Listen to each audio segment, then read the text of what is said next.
Gracchus raconte, présente Charles Bukowski, le petit ramoneur. Si mes bafouilles te plaisent, abonne-toi, pose un pouce ou laisse un commentaire, moyennant quoi, je pourrais continuer à te lecturer des machins directement dans les esgourdes. Merci par avance. Dis oh, ça fait plaisir. Les 3 premiers mois de mon mariage avec Sarah ne se passèrent pas trop mal, mais je dois dire que les ennuis n'ont pas tardé.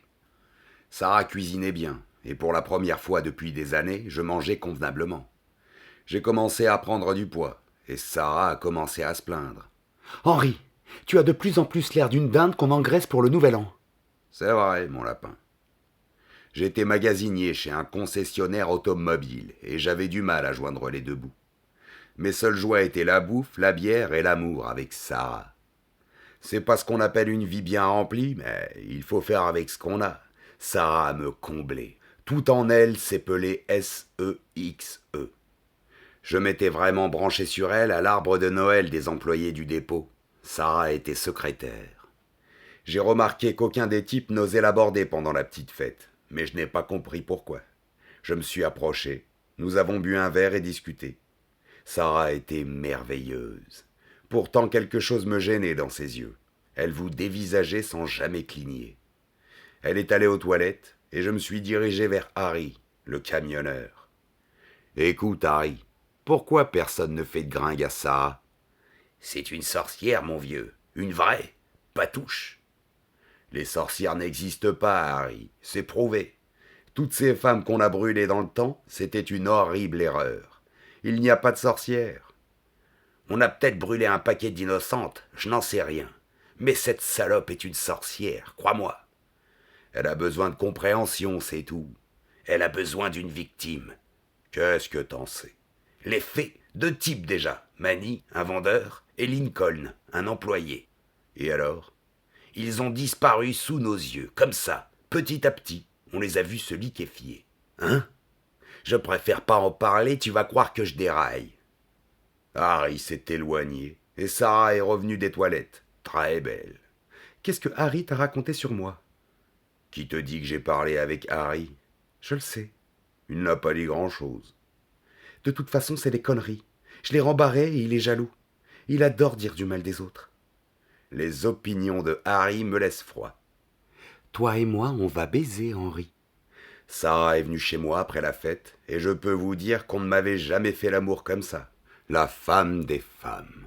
1 mois plus tard, on était mariés. Sarah a quitté son boulot vite fait, mais je n'ai rien dit. J'étais trop content.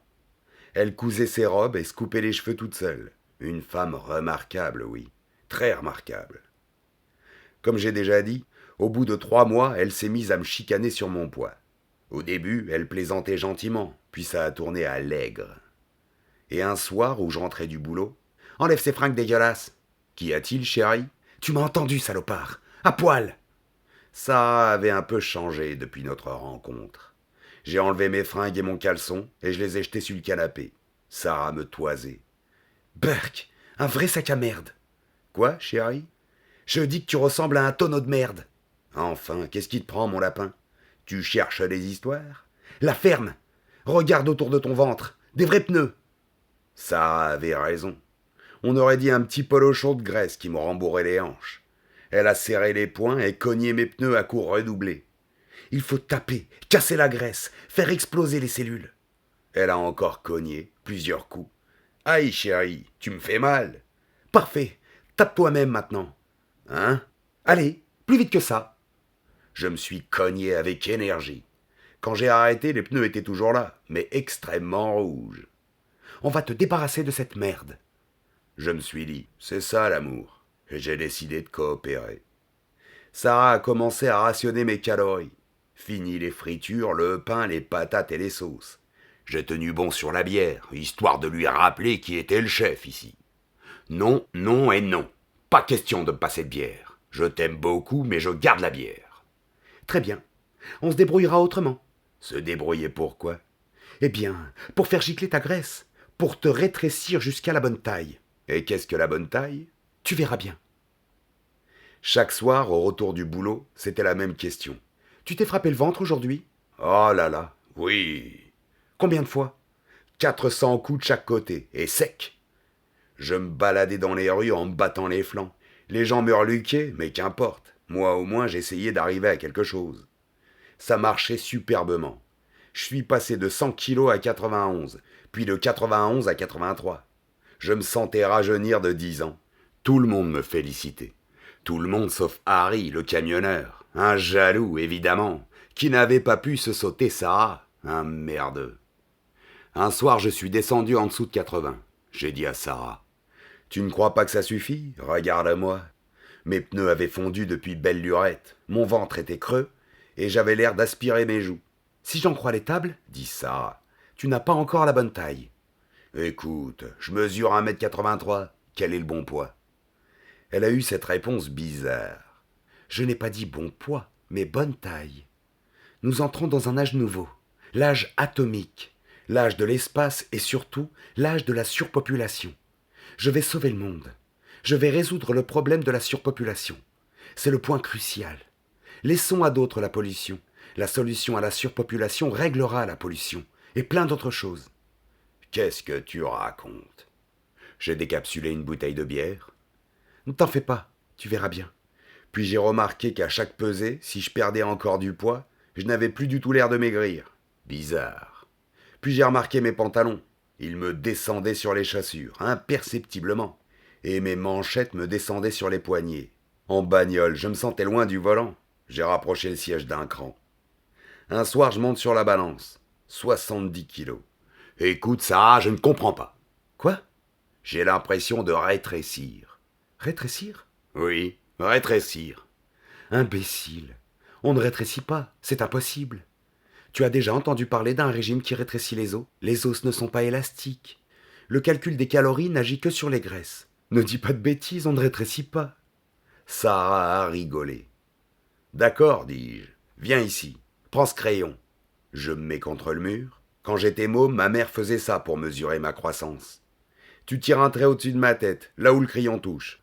Si tu veux, gros bêta. Elle a tiré un trait. Une semaine après, j'étais descendu à 60 kilos. Le phénomène s'accélérait. Viens voir, Sarah. Oui, gros bêta. Tire un trait. Sarah a tiré le trait. Je me suis tourné vers elle. Maintenant, regarde. J'ai perdu 10 kilos en une semaine. Je suis en train de fondre. Je mesure à peine 1m65. C'est une histoire de fou. De fou. J'en ai marre. Je t'ai vu tailler mes pantalons et mes manches de chemise. Ça ne se passera pas comme ça. Je vais me remettre à manger. Je crois bien que t'es une espèce de sorcière. Gros bêta.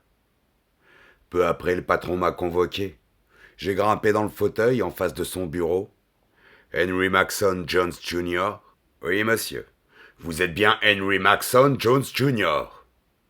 Bien sûr, monsieur. Parfait. Jones, nous avons étudié votre cas de près. Je crains que vous ne fassiez plus l'affaire. Nous regrettons ce qui vous arrive. Nous voudrions pouvoir vous aider, mais... Monsieur, je fais de mon mieux. Nous le savons, Jones. Mais vous ne suffisez plus à votre poste.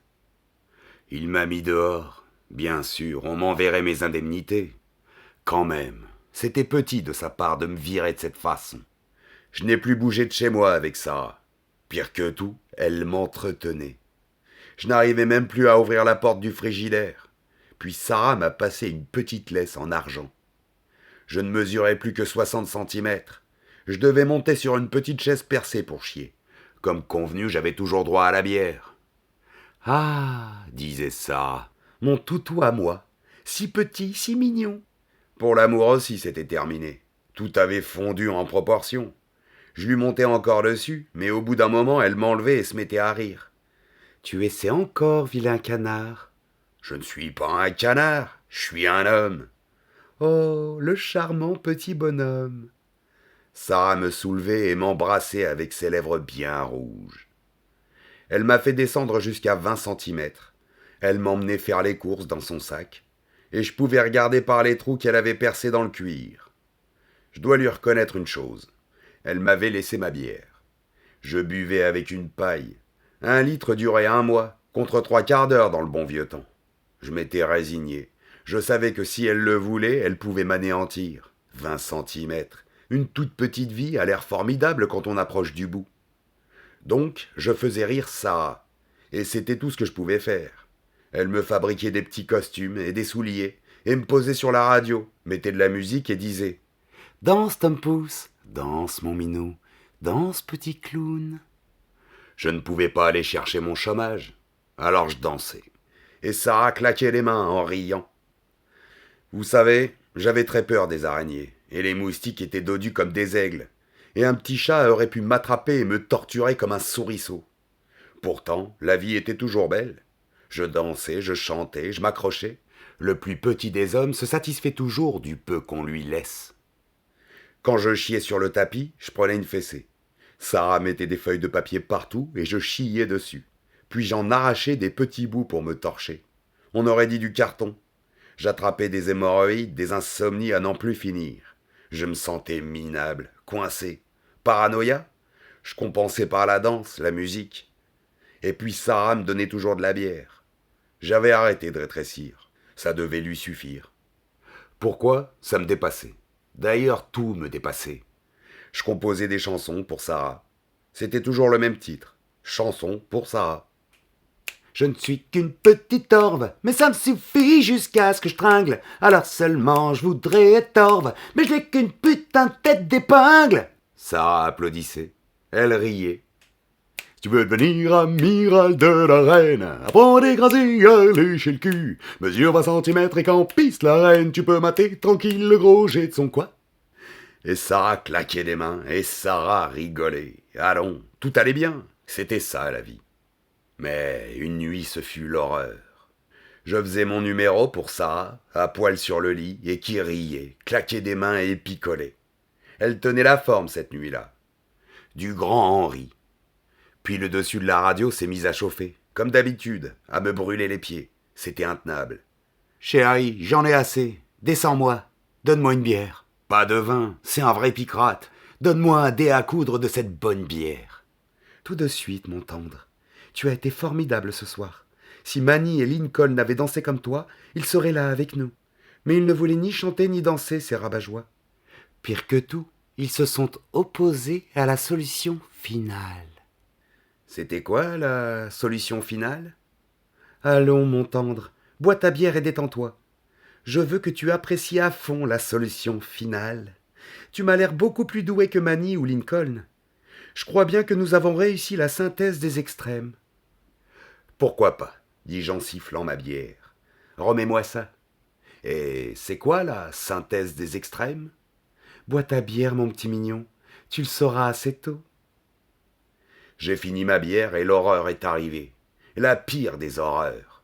Sarah m'a soulevé et m'a posé entre ses cuisses à peine écartées. Je me suis retrouvé nez à nez avec une forêt. J'ai bandé mes muscles, me doutant de la suite. On m'a enfoncé dans une nuit puante. J'ai entendu Sarah gémir. Puis Sarah a commencé à me faire subir un va-et-vient très lent. Je l'ai déjà dit, la puanteur était insupportable. C'était dur de respirer, mais j'y arrivais quand même. Il y avait des poches d'oxygène dans les plis. Coup sur coup, ma tête, le bout de mon crâne, butait contre le capitaine Clito. Et là, Sarah lâchait un grondement d'illuminé. Sarah me faisait aller de plus en plus vite. Le dos me brûlait. Je ne trouvais plus d'air, la puanteur montait. Sarah criait maintenant. Brusquement, j'ai compris que j'avais intérêt à y mettre du mien si je voulais abréger le supplice. À chaque passage, je tendais le dos et la nuque, je gigotais comme un perdu dans ce traquenard et je cognais capitaine Clito. Soudain, je me suis senti arraché à ce tunnel terrible. Sarah m'a collé contre sa figure. « Ah, viens, toi, petit démon. » Sarah était ivre de vin et de passion. Je suis retourné dans le tunnel. Ça allait de plus en plus vite. J'ai aspiré un maximum d'air pour mieux bomber le torse, et j'ai amassé de la salive, et j'ai craché tant que j'ai pu. 3 fois, 4, 5, 6 fois avant d'arrêter.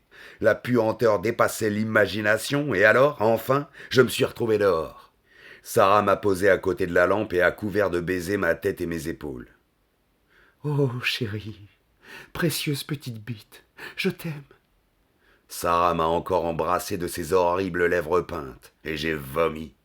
Puis, emportée par le pinard et la passion, elle m'a niché entre ses seins. Là, je me suis reposé. Son cœur battait. J'ai écouté.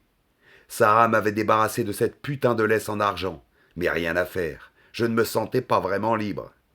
L'un de ces énormes seins a roulé et j'ai eu l'impression d'arriver droit au-dessus du cœur. Le cœur de la sorcière. Si j'étais la réponse à la surpopulation, pourquoi se servait-elle de moi comme d'un joujou seulement, un gadget sexuel? Je me suis allongé et j'ai écouté le cœur. Aucun doute, c'était une sorcière. Alors j'ai regardé vers le haut. Vous savez ce que j'ai vu? Une chose très bizarre, dans le creux du traversin. Une épingle à chapeau. Ouais, une épingle à chapeau, une longue, avec un petit bidule en verre violet au bout. J'ai grimpé entre les seins, sur la gorge. J'ai atteint le menton. Pas facile. Enjambé tranquillement ses lèvres, et là elle a bougé, et j'ai failli tomber. J'ai dû m'accrocher à une narine. Très lentement, j'ai contourné l'œil droit, et me voilà sur le front une fois la tempe traversée. Puis dans les cheveux, très dur à débroussailler. Je me suis mis debout, j'ai tendu le bras et j'ai attrapé l'épingle.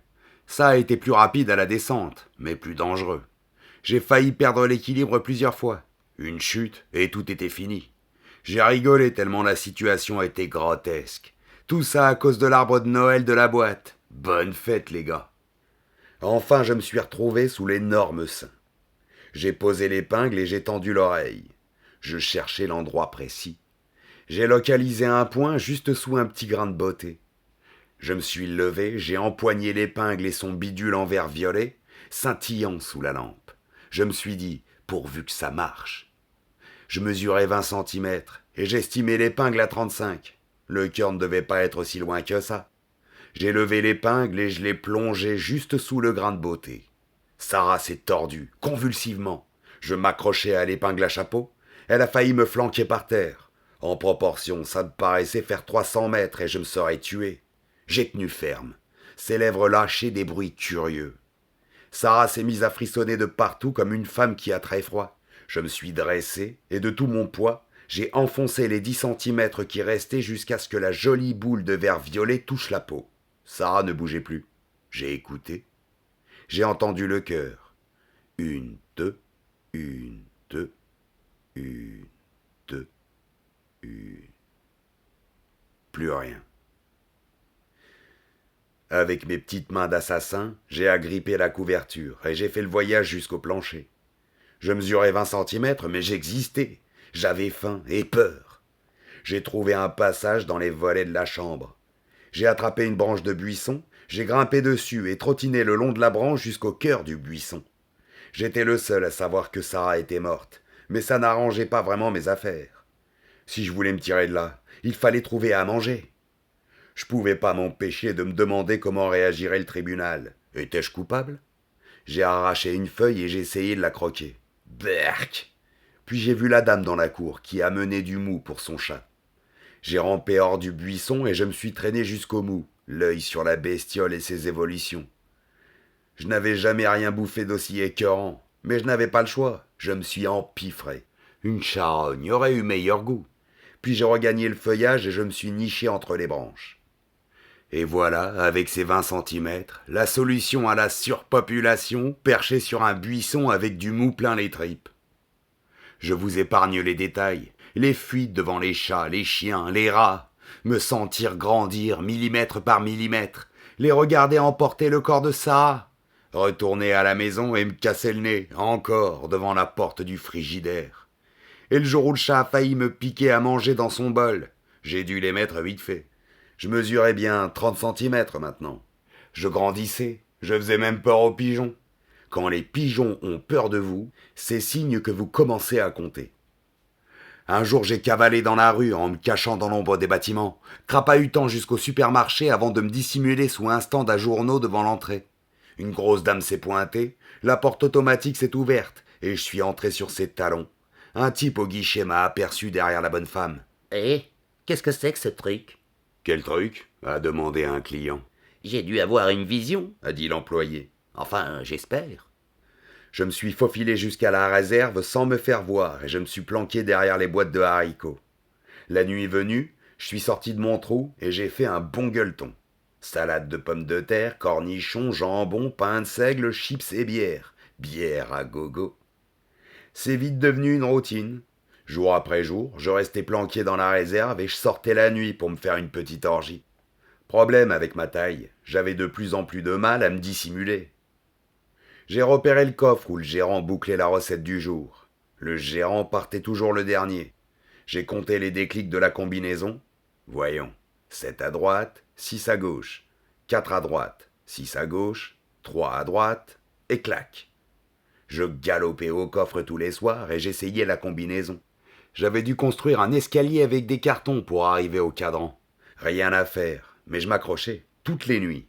Pendant tout ça, je grandissais à vue d'œil. Je faisais peut-être 1 mètre.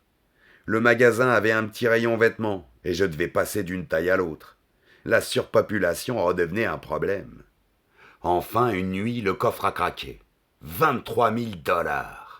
J'avais dû tomber la veille du transfert à la banque. J'ai pris la clé du gérant pour sortir sans déclencher l'alarme. Puis j'ai descendu la rue et je me suis installé pour une semaine au Sunset Motel.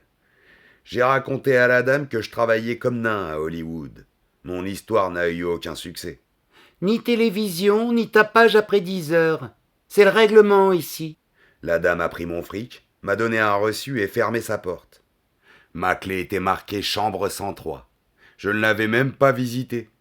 Les portes étaient marquées 98, 99, 100, 101. Je marchais, plein nord, vers les collines d'Hollywood, vers les montagnes qui se profilaient derrière, dans la lumière dorée du Seigneur. Et je grandissais toujours.